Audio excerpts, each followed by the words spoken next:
Robotic surgery is a minimally invasive surgery that came to existence around 20 years ago and has developed a lot during the last 20 years. You can do all laparoscopic surgery using this innovative new technology, which allows the surgeons to be in much better control. And for the patient, it allows much less pain, smaller scars, and a better recovery, so patient can go home most of the time on the same day, and they can go back to work within 2 or 3 days.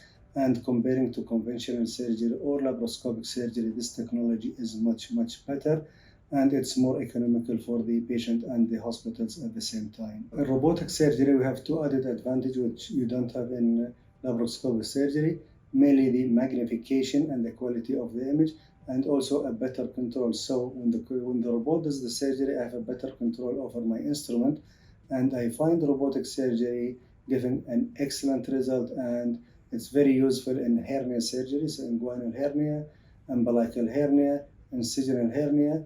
There is a huge difference, and when I do a patient, they usually tell us I did not need to use any painkillers, and there is a big difference in pain and the requirement for analgesia and the recovery period. It's also important in cancer surgery. So at SSMC, we do right hemicolectomy, we do left hemicolectomy for colon cancer, we do anterior resection for rectal cancers, and in gynecology, they can take the uterus, do ovarian surgery, and multiple other operations like nephrectomy is also good surgery for robotic surgery. And in general surgery also, we do the anti-reflux surgery. So for patients with reflux symptoms, we can do 3 or 4 operations with robotic surgery. We started our program only for 2022 and 2023.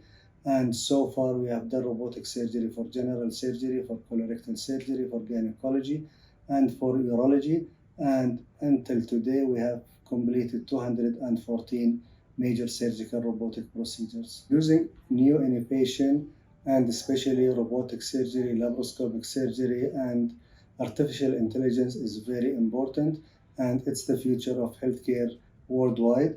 That's why we are really keen on acquiring all this technology and advancing it and use it in our clinical practice. So there's no danger of using it, and it's the future.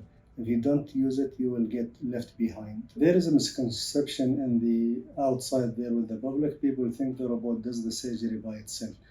To correct this, the surgeon does the surgery, and it's exactly the same procedures whether you do it open, you do it laparoscopic, or use the robot.